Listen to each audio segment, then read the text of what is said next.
할렐루야. 우리 옆에 있는 분들과 인사합니다. 사랑합니다. 축복합니다.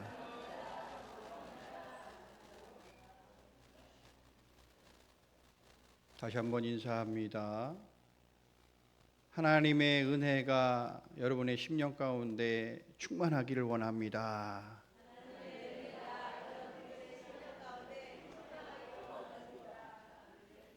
아멘. 여러분 저를 따라합니다. 예수의 이름으로 명하노니 나를 힘들게 하는 모든 질병은 떠나갈지어다. 아멘. 다시 한번 따라합니다. 예수의 이름으로 명하노니 내 주변을 맴도는 악한 영들은 다 떠나갈지어다.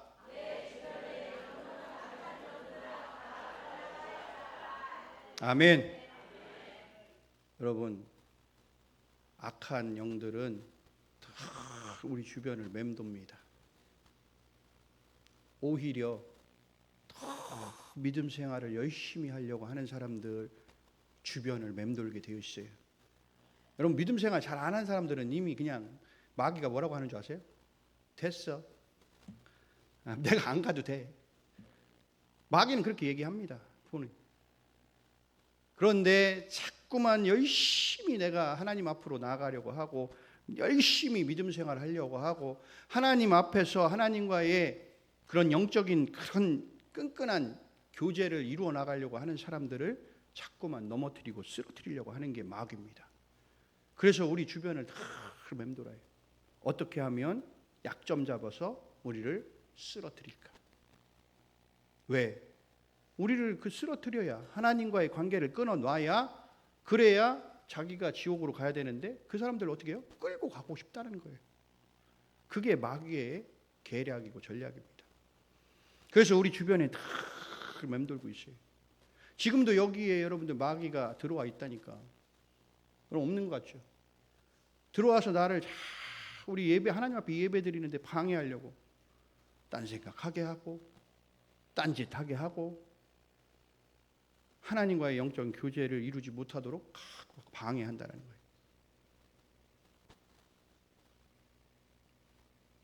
여러분, 예수의 이름으로 모든 악한 영들은 떠나갈 줄 믿습니다. 여러분들 늘 선포하면서 나가야 돼요. 그런 믿음으로 여러분들이 나가셔야 내 주변에 악한 것들이 틈타지 못합니다. 여러분들 늘 주의 이름으로 무장하며 성령 충만한 귀한 믿음의 백성으로 늘 하나님과 교제하여 하나님이 주시는 귀한 은혜와 복을 누리며 살아가는 복된 자녀가 되기를 원합니다. 요한계시록의 말씀은 먼 미래의 이야기가 아니에요. 오늘을 살아가는 우리가 영적으로 깨어있고 믿음을 온전히 지키기를 원하시는 하나님의 경고의 말씀이자 동시에 회복으로 초청하는 하나님의 음성입니다. 여러분, 오늘 본문은 7 나팔 심판 중에서 첫 번째 나팔부터 네 번째 나팔이 울려 퍼지는 장면이 등장을 하게 됩니다. 천사가 부는 나팔은 그냥 단순한 악기의 용도가 아니에요. 나팔은 하나님의 임재, 하나님의 경고, 하나님의 심판, 그리고 동시에 하나님의 부르심을 의미합니다. 그렇다면 7 천사는 왜 나팔을 부는가? 나팔 소리가 울릴 때마다 심판의 구체적인 내용은 무엇인가? 나팔 소리를 듣는 자는 어떤 반응을 해야 하는가? 이 세 가지 주제로 나누어서 하나님이 우리에게 말씀하시고자 하는 뜻을 깨닫는 귀한 은혜의 시간이 되기를 원합니다. 6절 말씀을 보면 7 나팔을 가진 7 천사가 나팔 불기를 준비하더라 라고 말씀하고 있죠. 이 장면은 갑자기 등장한 장면이 아니에요. 지난 주일에 나누었던 말씀에서 7인이 떼어질 때 하늘이 반 시간쯤 고요해졌습니다. 이 고요는 폭풍 전에 정적과도 같아요. 그리고 이어서 성도의 기도의 향이 하나님 보좌 앞에 올라가게 되죠. 그러니까 여기서 우리가 깨달아야 하는 사실은 심판은 우연히 그리고 갑자기 찾아오는 것이 아니다라는 거예요. 그리스도인들의 기도와 연결되어 있다라는 것입니다. 하나님은 악이 득세하도록 가만히 내버려 두지 않으십니다. 때론 구원의 길 위에 서서 우리가 겪는 이 억울함도, 때로는 눈물도, 때로는 핍박도, 또는 순교도 그냥 지나가지 않으신다라는 거예요. 하나님의 공의는 반드시 역사 속에서 드러내 보이신다라는 겁니다. 우선 성경에서 오늘 나팔이 어떤 용도로 사용되었는지를 살펴봐야 합니다. 구약 성경을 보면 이 나팔은 하나님의 임재를 알릴 때 나팔 소리가 납니다. 그리고 왕의 즉위를 선포할 때, 그리고 전쟁을 알릴 때, 그리고 절기를 알릴 때 이 나팔을 사용합니다. 특히 출애굽기 19장에 보면 이 시내산에 하나님이 강림하실 때에 큰 나팔 소리가 울려 퍼집니다. 그것은 거룩하신 하나님의 임재를 알리는 소리예요. 출애굽기 19장 19절에 보면 나팔 소리가 점점 커질 때에 모세가 말한즉 하나님이 음성으로 대답하시더라 라고 말씀하십니다. 본문에서 오늘 일곱 천사가 나팔을 불기를 준비하는 것은 단순한 심판의 소리가 아닌 하나님의 임재, 하나님이 역사를 통치하시며 공의의 심판을 이루시겠다라는 선언이에요. 오늘 첫 번째 나팔 소리가 울립니다. 7절 말씀에 첫째 천사가 나팔을 부니 피 섞인 우박과 불이 나와서 땅에 쏟아지며 땅의 3분의 1이 타버리고 수목의 3분의 1도 타버리고 각종 푸른 풀도 타버렸더라. 이 장면은 우리가 잘 생각해 보면 출애굽기 9장에 나오는 애굽의 재앙을 떠올리게 합니다. 여러분, 이 애굽의 재앙, 이 심판은 믿음의 백성들에게 내리신 것이 아니에요. 하나님을 대적하는 자들에게 내리신 재앙이다라는 겁니다. 하나님이 내리시는 이 공의의 심판을 통해서 우리에게 두려움을 주시려는 것이 아니라 세상 주관자들, 어둠의 권세 잡은 자들이 맞게 될 결말을 우리에게 보여주시려고 하는 거예요. 이를 통해서 최종적인 승리는 믿는 자들의 것임을 보여주시면서 너희들 소망을 잃지 말아라 라고 우리에게 말씀해 주시는 겁니다. 우리는 이런 재앙의 선언 앞에서 우리가 살아온, 그리고 우리가 살아가는 삶의 고난과 때론 눈물의 시간이 헛되다고 생각하기보다는 반드시 하나님께서 우리의 고난과 아픔, 눈물을 아시기에 하나님의 그 사랑의 손길로 닦아 주실 것이라는 그 기대와 소망을 통해 우리는 더욱더 믿음을 굳건하게 세워나가야 할 줄로 믿습니다. 그런데 오늘 중요한 것은 땅의 3분의 1, 수목의 3분의 1이 타버립니다. 이것은 하나님의 자비와 긍휼을 보여주시는 대목이에요. 하나님은 완전하게 다 멸망시키는 것이 아니라 이것은 경고의 심판이에요. 너희가 지금 무슨 짓을 하고 있는지 깨달아 알아야 한다. 깨닫고 돌이켜 회개하라. 이것이 하나님이 주시는 기회다라고 말씀하시는 거예요. 그리고 그 위 말씀은 단순한 심판이 아닌 하나님 없이 누리는 그런 평안과 그런 번영은 영원하지 않다라는 것은 우리에게 말씀해 주고 계시는 겁니다. 오늘날 우리는 환경 위기, 또 기후의 변화, 때로는 산불이 일어나고 홍수가 나고 지진 등이 일어나는 것을 보게 됩니다. 그런데 이런 것이 세계 곳곳에서 빈번하게 일어나고 있어요. 물론 여러분들 모든 재난을 우리가 종말의 직접적인 심판으로 단정할 수는 없지만, 그러나 분명한 사실은 이 순간도 우주 만물을 다스리시는 하나님은 우리에게 회개하고 돌아오라라는 사인을 우리에게 보여주고 계시다라는 겁니다.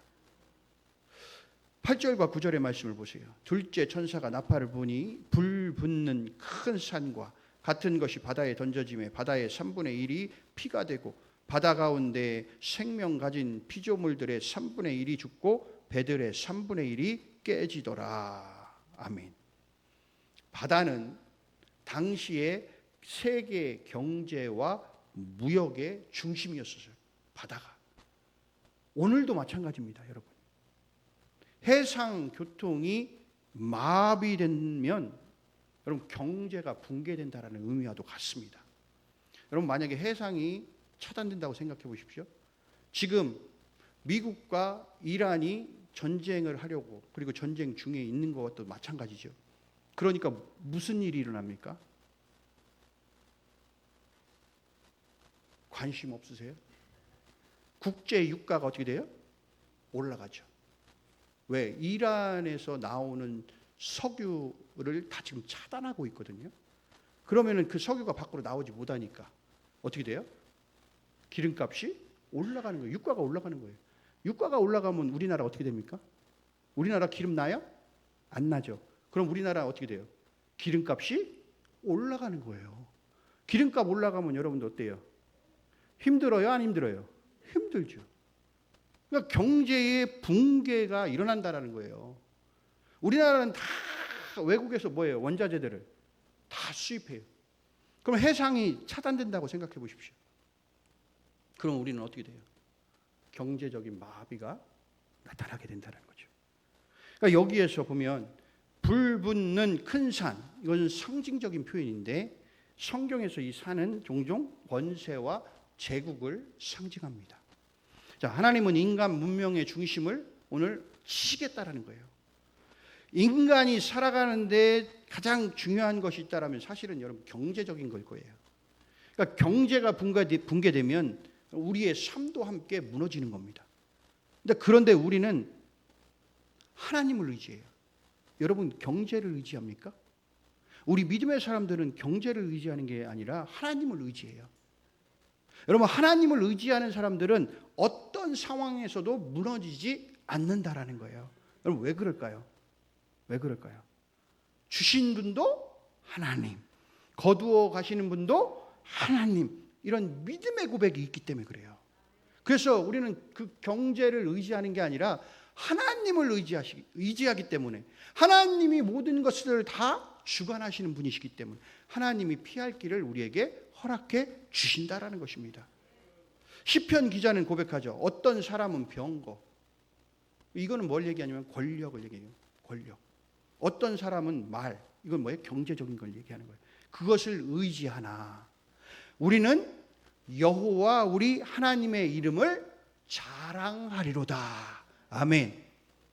여러분 무엇을 의지하면 여러분들 살아가시겠습니까? 경제를 의지할 겁니까? 하나님을 의지하실 것입니까? 여러분 하나님을 의지하는 순간 하나님은 우리를 가장 좋은 것으로 인도해 주실 것이고 피할 길을 우리에게 마련해 주실 줄로 믿습니다. 10절과 11절의 말씀을 보면 셋째 천사가 나팔을 부니 햇불같이 타는 큰 별이 하늘에서 떨어져 강들의 3분의 1과 여러 물샘에 떨어지니 이 별 이름은 쓴 쑥이라. 물의 3분의 1이 쓴 쑥이 되매 그 물이 쓴 물이 되므로 많은 사람이 죽더라. 아멘. 하늘에서 큰 별이 강물 그리고 물샘에 떨어집니다. 이 별의 이름이 쓴 쑥이에요. 여러분 쑥은 구약에서 고통과 심판을 상징합니다. 그러니까 에레미야서를 보면 하나님이 불순종한 백성에게 쑥을 먹이시겠다라고 이렇게 말씀하세요. 여러분 물은 생명의 근원이에요. 물이 없으면 살 수가 없어요. 그런데 오늘 이 물이 독이 됩니다. 그게 먹지 못하는 거예요. 이것은 단순한 어떤 환경 재앙을 넘어서는 겁니다. 영적 생명의 오염을 상징하는 거예요. 오늘날 우리는 수많은 우상숭배, 거짓 사상, 거짓 정보에 속아 살아가고 있어요. 겉으로는 인생의 달콤함과 기쁨을 주는 생수처럼 보이지만 여러분 실제로는 우리의 영혼을 병들게 하고 있다는 겁니다. 쓴 물을 마시게 되면 우리 안에 생명수이신 예수님께서 사라지게 돼요. 결국은 죽음을 맞이한다는 거예요. 여러분 구약의 마라의 쓴 물을 여러분들 아실 겁니다. 그 마라의 쓴 물, 이 백성들이 목이 말라 물을 마시려고 했는데 그 물을 먹었더니 물이 어때요? 써서 못 먹었어요. 그때에 하나님께서 방법을 알려주시죠. 저기 있는 나뭇가지 하나를 가져다 어떻게 해요? 그 물에 넣어라. 그랬더니 그 나뭇가지를 가져다가 물에 넣었더니 그 물이 어떻게 됩니까? 단물이 돼요. 여러분 그 나뭇가지가 뭘 이야기합니까? 예수 그리스도 십자가를 이야기하는 거예요. 예수 그리스도가 안에 들어왔더니 단물이 되었다. 여러분 예수 그리스도가 우리 안에 계실 때에 우리는 생명수를 통해서 영원히 목마르지 아니한다 라고 오늘 말씀하고 있는 거예요. 여러분 이러한 심판의 상황이 와도 우리는 예수 그리스도를 붙잡으면 여러분 우리는 영원히 목마르지 아니하는 영원한 생명을 얻는 그 자리에 서게 될 거라고 믿습니다. 예수님은 우리에게 말씀하시죠. 내가 주는 물을 마시는 자는 영원히 목마르지 아니하리라. 아멘. 진정한 생수, 영원히 목마르지 않은 생수는 오직 여러분 예수 그리스도밖에 없는 줄로 믿습니다. 12절의 말씀을 보면 넷째 천사가 나팔을 부니 해 3분의 1과 달 3분의 1, 별들의 3분의 1이 타격을 받아 그 3분의 1이 어두워지니 낮 3분의 1은 비추임이 없고 밤도 그러하더라. 아멘. 여러분 빛이 어두워진대요. 그럼 창세기에서 하나님은 해와 달과 별을 창조하셨죠. 그것은 질서와 또한 시간을 상징해요. 빛이 어두워진다는 것은 질서가 붕괴되고 또 방향이 상실되고 또한 영적으로 암흑을 의미하는 겁니다. 우리 사람들은 빛 없이 살 수 없어요. 모든 생물은 빛 없이 살 수 없습니다. 결국 세상이 어떻게 된다? 무질서해진다는 거예요. 하나님 없는 문명은 결국에 어둠으로 향하게 되어 있다는 것이죠. 마지막까지 우리가 세상에 빛이 되어야 합니다. 세상은 어둠으로 덮여간다고 해도 우리는 그 어둠을 밝힐 수 있는 빛의 자녀로 살아가야 한다는 거예요. 예수님은 말씀하셨죠. 나는 세상의 빛이니 나를 따르는 자는 어둠에 다니지 아니하리라. 여러분 주님의 손을 놓지 마시길 바랍니다. 여러분 주님의 손을 놓지 않으면 우리가 어둠을 밝히는 세상의 등불이 될 거라고 믿습니다. 13절 말씀 보세요. 내가 또 보고 들으니 공중에 날아가는 독수리가 큰 소리로 이르되 땅에 사는 자들에게 화가 있으리니 이는 새 천사들이 불어야 할 나팔 소리가 남아 있음이로다 하더라. 아멘. 공중을 나는 독수리가 큰 소리로 외쳐요. 화가 있으리로다. 이것은 아직 끝이 아니다라는 경고예요. 경고. 앞으로 더 심한, 더 강한 심판이 남아있다. 여기서 우리는 하나님의 마음을 좀 봐야 돼요. 하나님은 갑자기 멸망시키지 않으세요. 계속해서 경고하세요. 그런데 다른 한편으로는 계속해서 우리에게 뭐예요? 기회를 주고 계시다라는 거예요. 왜입니까? 하나님은 한 영혼이라도 놓치고 싶지 않으시기 때문에 그래요. 한 영혼이라도 회개하고 돌아오기를 원하고 계시다라는 거예요. 여러분 영원한 생명의 나라로 들어가기를 하나님은 원하신다라는 겁니다. 여러분 하나님의 사랑을 우리는 이 말씀에서 다시 한번 느낄 수 있어야 되는 겁니다. 사랑하는 성도 여러분, 세상이 흔들려도 경제가 무너져도 때로는 질서가 흔들려도 하나님은 역사를 주관하시고 통치하시는 만왕의 왕인 줄 우리는 믿습니다.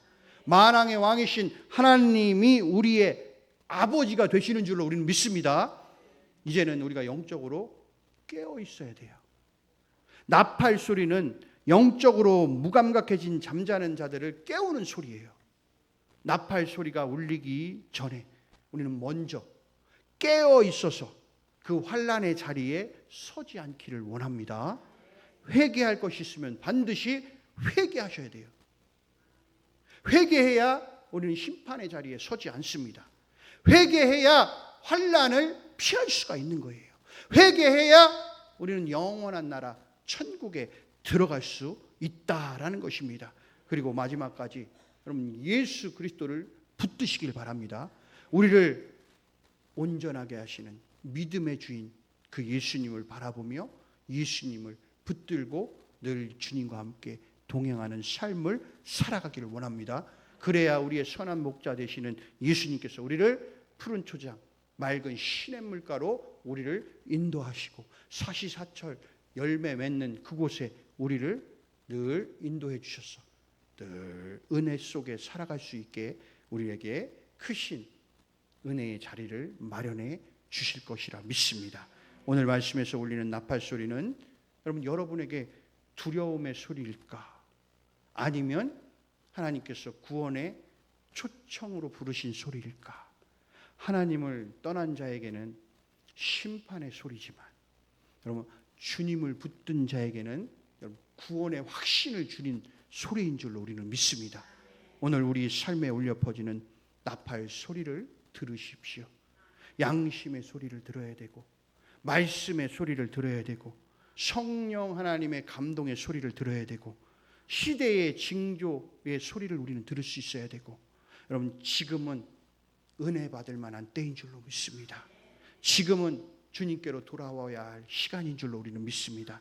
마지막 날 마지막 나팔이 울릴 때 우리는 두려움이 아니라 기쁨으로 맞이할 수 있는 저와 여러분이 되기를 주님의 이름으로 간절히 축원합니다.